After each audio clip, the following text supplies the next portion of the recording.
Changing Landscapes Vancouver Island is brought to you in part by Roadrunner Magazine. Roadrunner is the most comprehensive resource for motorcycle touring and travel. Read, discover, ride.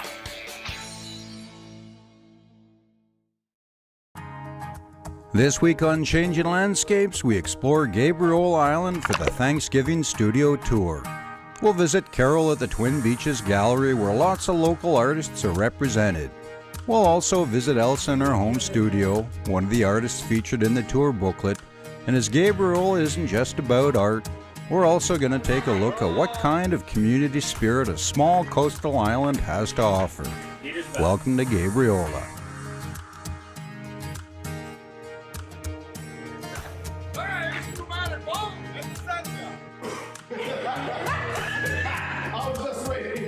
Vancouver Island, British Columbia. That's a little island off the west coast of Canada. It's our home, and what a place it is. My name is Scott Wilson, and I'd like you to join me and my good buddy Dominic Medlinski as we explore our island. Dominic's a landscape artist, and I like to film, and together we like riding bikes, so we're going to take you for a ride. There'll be stunning scenery, lively locals, a bit of wildlife, and perhaps even a tipple or two. If you haven't checked out Vancouver Island yet, then here's your chance. This is Changing Landscapes Vancouver Island.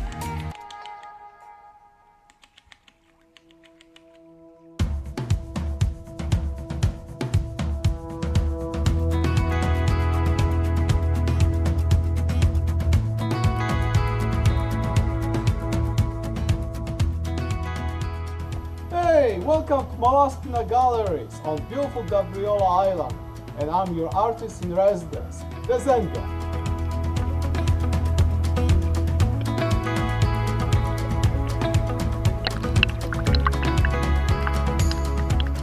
This is called plein air painting from French, open air, and so you set up your easel, you bring your paints, and you paint using the natural light, capturing the essence of the moment right there without using any reference material.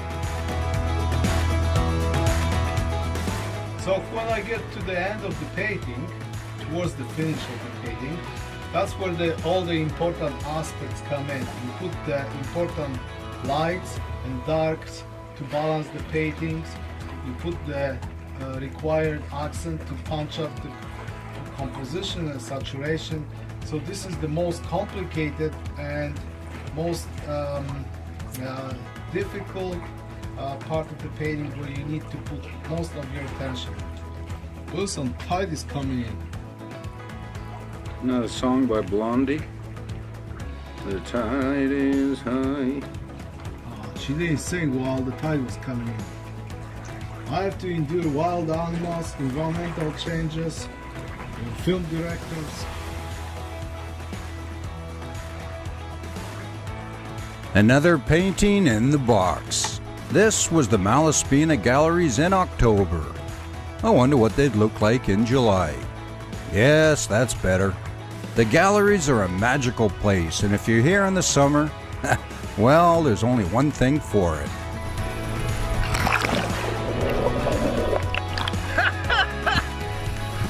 And that is the Malaspina Gallery.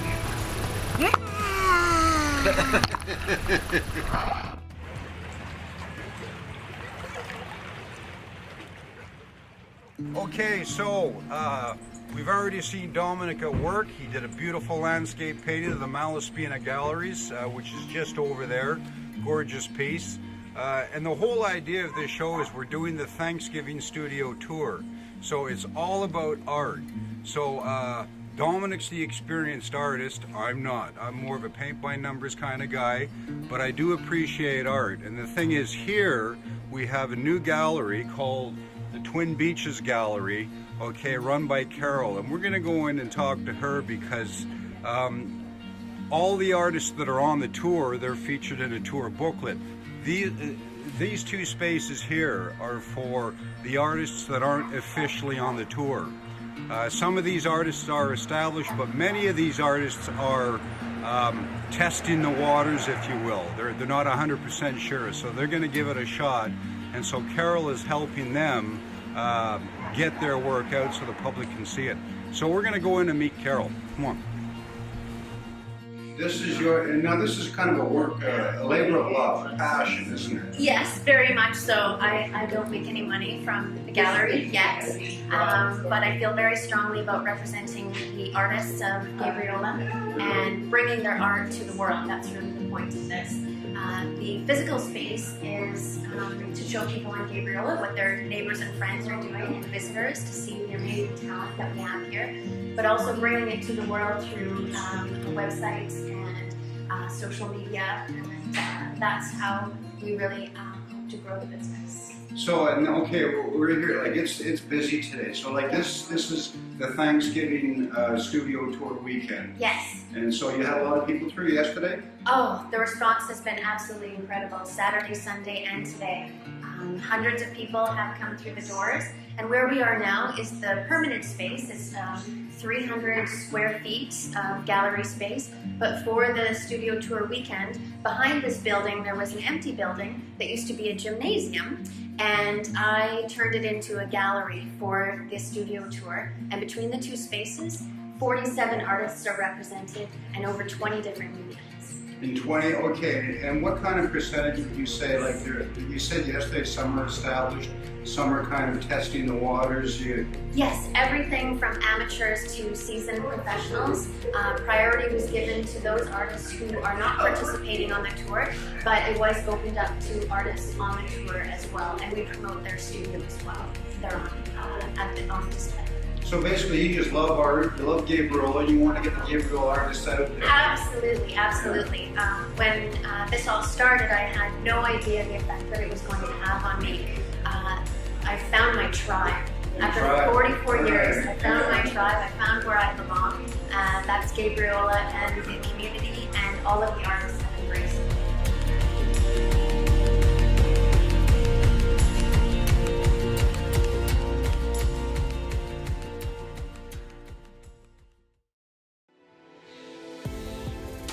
All paintings created during the filming of this series are available for purchase on Dominic's website at www.paintingjourneys.com.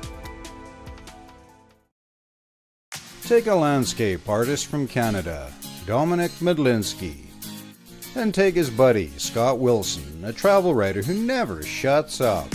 Put them on motorcycles, send them to Bolivia, and what do you get? Well, you get one heck of an adventure. Follow along as they rip through changing landscapes, from the salt flats to the Andes, and the Altiplano to the Amazon. This is Changing Landscapes Bolivia.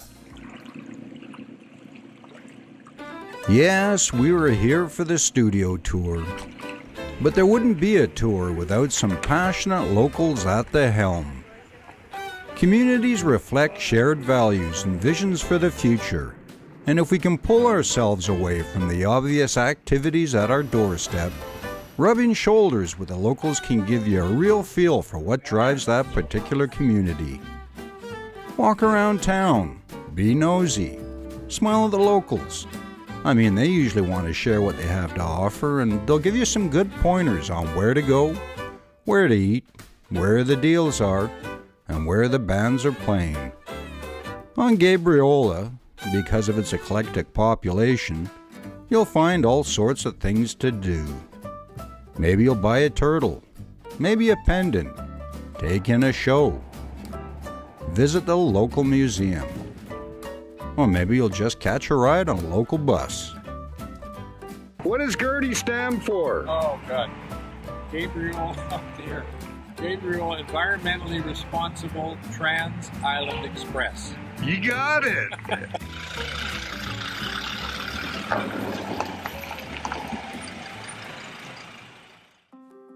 When I first moved to Gabriola, I built a house. And during the 2 years of construction, I went to these guys for my materials. So smiling? Okay. Dallas, you're hiding, man. Look at that. There we go. There. But before I bought anything, I wanted to open a builder's account. So I asked what it would take. Ben, one of the staff at the time, replied, "A pulse." That's right, he said, a pulse. Well, I cracked up on the spot. What an answer. And as it turned out, it was one that signaled the things to come. There were none of the usual hoops I've been accustomed to coming from Vancouver. And as it happened, luckily for me, I did indeed have a pulse. And so does Gabriola. A very vibrant, eclectic pulse that reflects the vision of its inhabitants and their thoughts on community, healthy lifestyles, and the environment. There are so many examples of community spirit in action on Gabriola that a standalone series could be created using that theme alone. But for this episode, I had to choose. So I chose the Gyro and the Gabriola Community Health Center, two entities that were created as a direct result of a community vision. Gyro, or Gabriola Island Recycling Organization, is a fascinating story. Opened in 1990 by some civic-minded Gabriolans, they sought to provide not only a recycling depot, but a place where locals could learn about the entire recycling process so they can make more informed decisions regarding future purchases, as every purchase involves byproducts. I caught up with Gyro General Manager Michelle McEwen and had a very interesting conversation with her. And in this brief extract, she sums up the core philosophy behind Gyro. So basically, it's your goal, like, to recycle everything. Well, we're trying to encourage as much waste to be diverted from the landfill as possible. Yeah. So, we're trying to inform and educate islanders as much as we can about what can and can't be recycled, so that hopefully when they're out shopping, they'll look at something and they'll look at the packaging and decide, can I recycle the end-of-life packaging material, or is it going to end up in the landfill? So hopefully it encourages people to make a better choice when they're consuming, that they choose a material that can be definitely recycled.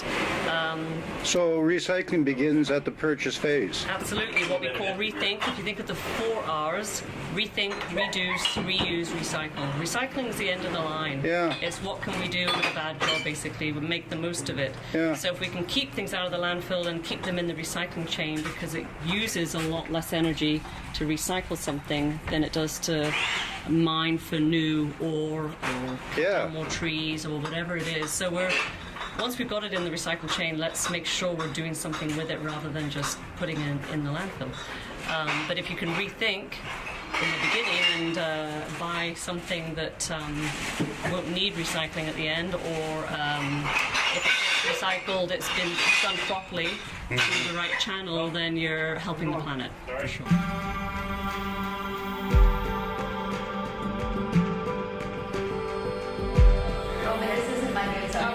Oh, here we go. Up the road, the Gabriola Community Health Center is another similar story where locals took the initiative to create a service that provided for the community.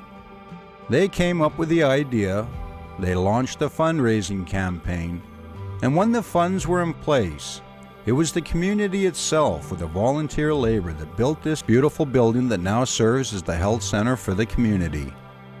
It is a story that Gabriolans are rightly proud of, and I guess it's only fitting to close this segment with the observations from one of the doctors that now practices there, Dr. Tracy Thorne. So we've gone from being sort of 2 family doctors working as best as we could to having an entire team of primary care providers working together for the health of our whole community. And so, and a lot of that is driven by community spirit. I would say 100% of those positive changes are driven by community spirit and by the right people getting involved at the right time to make sure that we as Islanders, Gabriola Islanders, had the care that we needed when we needed it, and found the right people to ask the right questions. And when you ask for help on Gabriola, you really only have to make a few phone calls before people are coming out of the woodwork to see how. Well, that's awesome. Okay, well, I thank you very much for taking time out of your busy day. Thanks for asking. And cheers. Okay. All right. Take care, Scott.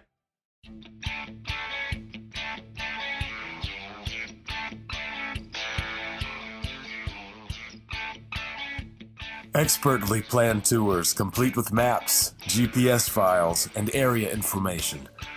Roadrunner is the most comprehensive resource for motorcycle touring and travel. Read, discover, ride.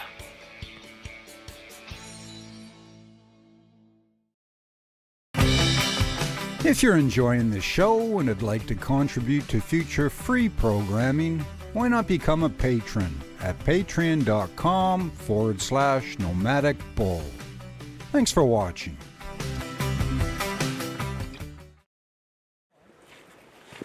Our next stop was back on the studio tour.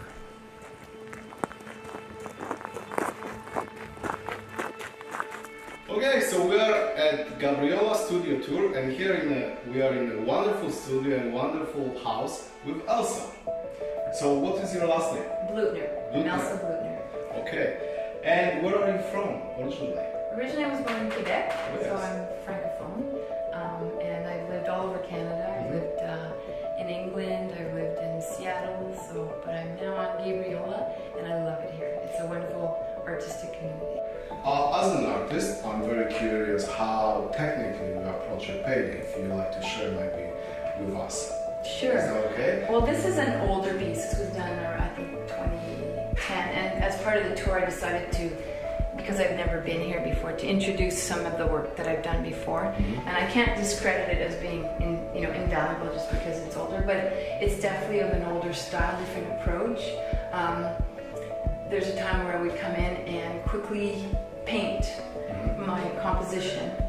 And that's how this one is put in. I was basically interested in the shape of the body and the movement and how to capture that with stripes and things. So I was playing a lot with color and curves of the body. So this is really a study about that, but also the relationship between the girls, of course. That's the most important part. But basically I work from the largest area to the smallest. So once I have an idea, I cut in my lines where the figures are going to be. Then I'll basically just mush in the areas that it's going to be an arm and a leg, and then I work in. So basically what I mean by that is I start to introduce details as I go in. And usually I work from shadows too, because shadow is a very important part of the composition. Of course, yeah. So I'm mindful of that. I step back a lot, and I use a mirror when I paint. Of course, yeah. I have a mirror behind me, and I'm constantly turning around. I apply a color, I wipe my brush, I turn around and look in the mirror. And it's become such a weird habit that if I'm plein air painting, I sometimes turn around and there's no mirror there. No. Yeah. So, anyways, that's my approach, and then I just sit with the painting and look at it in no light. Yes. So if it reads well graphically, then I'm pleased with that. And then the rest, the technical part's important, but then I also have to see if it really expresses. So Elsa, in the other room we saw paintings with beautiful movements of human body and great backgrounds. Here I see a painting with a narrative story.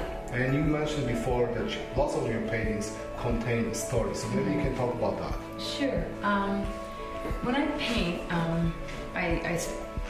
it's wild and furious. I get an idea, and in this series that I did, there's a lot of flight and risk involved, and drama and energy, and I love movement and all that. So I like to paint things that are affecting me. I was living in a very busy city at the time when I painted these, and there was a lot of noise, and so I was craving quiet and escape and that kind of thing. So this shows up in my work, of course. The intelligence of ravens and the energy of flight, and so and part of it is me. I'm in this painting, of course, and I like to paint components of what I love and don't love, and then I look to the viewer to give me their idea of what they see in it. So, there's all kinds of things going on, and I may not always share what's going on in my head when I paint, but the best part for me is seeing how people react to it and what they get out of it. Yes, in this painting, as another professional oil painter, I'm very much drawn to the quality of texture. Here we have a very lean wash and then a bit much more thicker, opaque, negative space, and that creates a beautiful optical illusion. And also, for some of the art students who follow our program, if you notice that the brushwork, it's effortless. And I always talk about effortless brushwork because that's what creates the magic of art. And I think you know what I mean. Yes. Yeah, I just say, if anybody asks me for ideas, how do you do it? I'd say start with a big brush. Of course. Paint with a big brush, get rid of the little ones, and you'll because all I do here is I suggest. It's suggested. If you know the shape and you understand how ravens move and all that, you can capture them. So really, the lean, and then I cut in with a little bit more opaque to shape it. I might go over and then I'll come in with the brush and cut into it to give you the feeling of movement, and you know what they're doing. You know what's happening, and there's a mess of ravens in there, but you can extract individual ones at the same time. If you spend enough time and sit here, there's a bunch of little surprises in there. You also mentioned something about poetry and writing, and I noticed right away when I walked into your display, there is writing on the side of your gallery stretcher canvases, and I thought maybe it's something to do maybe with sizes or something, but then I noticed, no, there's something more to it. Can you tell us something more? Sure. Well, it's very touching because this series was a collaboration of my paintings and my husband's poetry that he wrote to me during a long-distance relationship. And they're so beautiful that I really wanted to share them. So after going through the multiple poems that he wrote me, I was really moved to pair them with the paintings, and so it worked out really well. And then what I did is, after I chose which poems and paintings went well together, then I hand painted them all along the edges so that they would always be together. So Elsa, I'm sorry, I didn't realize that there are sculptures here. So maybe you can tell something about it. It seems like you're a multidisciplinary artist. Did you sculpt and paint it at the same time? Did it start at the same time? No? I started sculpting in February of this year. Wow. But I have to say that going from painting to sculpting, for me anyways, was easy. Yes. A painting is still very challenging. It gives me so much pain, but the sculpting, I don't know. It's almost my relief, my meditation away from painting for a while. So it's a really good way to explore other subjects and ideas. And with clay, it's so tactile and so fun to. I have so much fun when I'm doing it. I laugh by myself and I think of all kinds of things, and there's a little bit of engineering involved too. I mean, the way that I created this, and being new to clay work and hand building, I had to figure out how I was going to fire this in my film and how it was going to look. So, and the story evolves as I'm working. So, I mean, these are actually little chimes. If they were off, you could, so I'm just having a lot of fun with the clay, and all of them are stories as well, narratives, and this one really is about a woman who can multitask and take care of many things at once, and that's why she wears many hats. That's right. And this little critter is wanting her attention all the time. And what's in the box? It is a hat box. Yes. So this that's right. Yes. So it's a hat box, and she's the star, and she has a big heart. And the title, which was my husband's doing, my husband names all the titles as well as does poetry. She's named Her Constancy Under All Her Faces. Love it. Yeah. So it's a really fun thing to do. And I use low fire clay, which is a clay that has a lot of paper in it. It makes it very strong to work with. And I'm using right now commercial glazes. I haven't yet learned to use make my own, Yeah. but I also do a lot of cold finishing, working with paints and waxes, and I polish, and so it's a very new thing, and I'm loving it. So less than a year. Yes. Oh my God. That's pretty amazing. I don't know what to say. Yeah. It's incredible.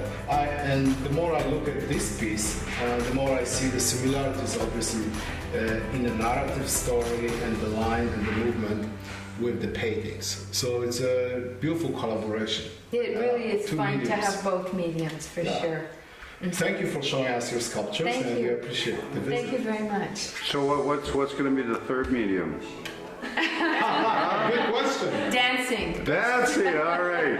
There you go. Okay. Every community has a spirit. All you have to do is start rummaging around and flip a few rocks and you'll find it. Gabriola's spirit is a proud one. There's Tammy and the volunteers at the Chamber of Commerce, Jackie and the crew at the BC Ambulance Service, Sarah and Derek over at the Gabriola Sounder. They're the folks at the Gabriola Arts Council sharing their creativity, and Dean and Michelle at Gyro creating awareness. There's the Islands Trust looking out for the islands, and Fire Chief Rick Jackson and crew putting out fires. There's the local museum, and of course there's Gertie, and so many more. Add to that Blue Waters, the Malaspina Galleries, and of course some beautiful artwork. Bundle it all together and you have a pretty special place. One definitely worth a visit. That's Gabriola.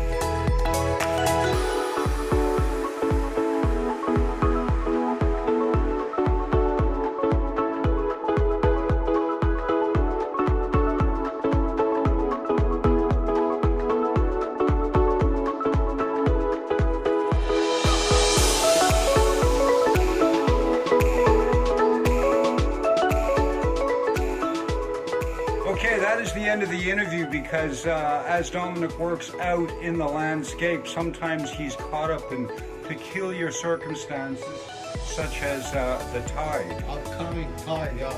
It's I don't know half an hour I have to finish that, and then I'm gonna be caught under the galleries. It's in the galleries. Oh man. All right. That's Cole's appreciation of fine art.